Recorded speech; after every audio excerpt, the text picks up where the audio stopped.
Lou, and Edwards seems kind of like a different version of these, point of attack, head of the snake guys, just in terms of the athleticism and physicality he brings to it.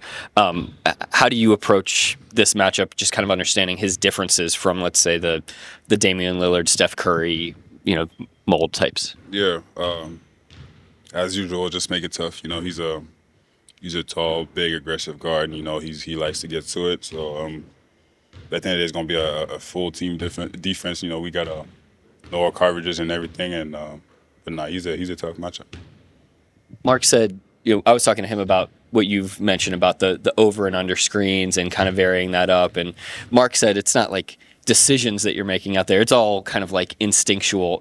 Can you explain any of that? Like what your instincts are in some of those scenarios? It really is.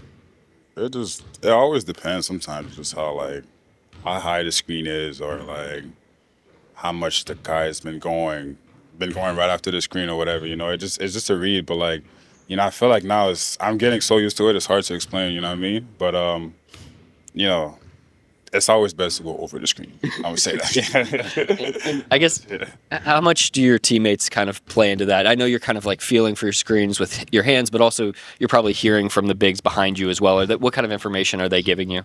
It's huge. I mean, they just let me know the screen is coming, so it's just in the back of my head, so I know, and I know which side it's coming from. So it's good that our bigs are real vocal and loud, so I know, especially on the road, sometimes it's hard to hear it. But my bigs been doing a good job of that. How much trouble is a big in if they don't call out a screen? If you just run head on to something they didn't call out? It's tough. Sometimes just running through a screen is not easy. But they've been doing a good job of that, so I have no complaint. After the Philly game, obviously, Mark said you guys didn't really have your fastball offensively. They're a really big physical team. You're about to go to Minnesota, another really big physical team. What are some of the offensive takeaways for you guys going into that one? You can just play faster. They like you said, they're a big team, and feel like we can get them by just playing fast and moving the ball really fast. So that's it, and running in transition. That's one of the main things we've been good at at the same time. So those type of possession will be huge.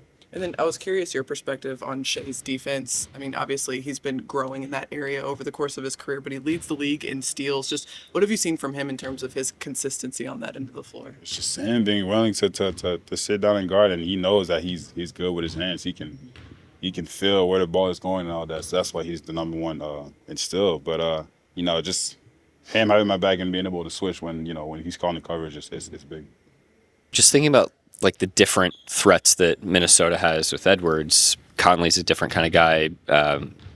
Towns, like, are the ways that you have to load up defensively different when each of those guys have the ball, or is it more of like that's your shell and you're going to load up the same way to try to keep those guys out of the paint?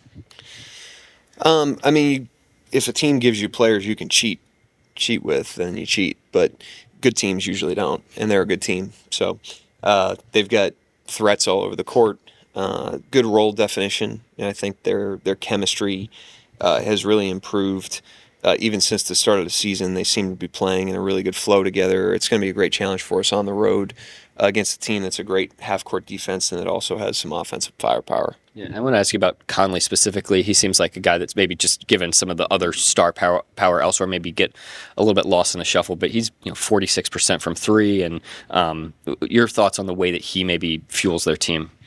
Yeah, I've always had, just like everybody else, he's a very respected player, and I'm in line with everybody else that respects the heck out of him. I think his role definition as a player, he has a way of being additive without getting in the way of other talented players, and he's always kind of been like that everywhere he's been. He adds to the team, but he also creates space, not only with the shooting, I mean just like figurative space for other really, really good players, and I think that's the sign of a really good team player, and that's what he is. With guys that you've been around over the course of your career that are additive but aren't, in the way as you're talking about, is that typically something that's really conscious on their minds that they're like working on and focusing on, or is that more of a feel thing that guys are just, innately good at? Some of it's stylistic, the way they play. I think there's guys that could be very team oriented, that play in a stylistic way that, is suffocating, and vice versa. I think there's guys that play a very like seamless style, and they're not really consciously thinking about it. And then there's probably guys that do both. I don't know what he is, but all I know is he's a really good fit on almost every team he's ever been on. Figurative space. Just creating the room for other players to be good players. He helps their team, but he doesn't get in the way of Towns' ability to be an impact high-level player, Edwards' ability to be an impact high-level player. And I think there's something to that. Like there's enough room for those guys to be the full versions of themselves. But he's not deferential. He's still helping the team. I think that's the ultimate right there.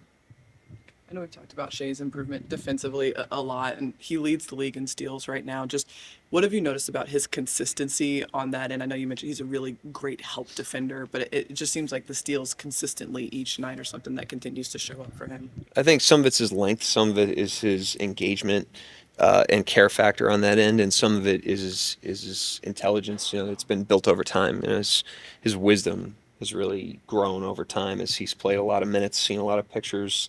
And that I think, a lot of those things are coming together and creating the steals.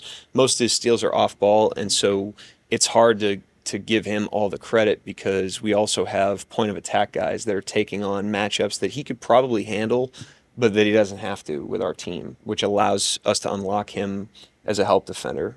So it's kind of a shout out to Lou and Dub and Case and Wallace when he's out there, because those guys are handling the heavy on-ball guys, and if Shea were, he probably wouldn't lead the league in steals right now. With that being said, how much have you been impressed maybe by those late game situations where he does happen to switch on a primary guy or whatever? He can. I think that's what makes him a really good defender.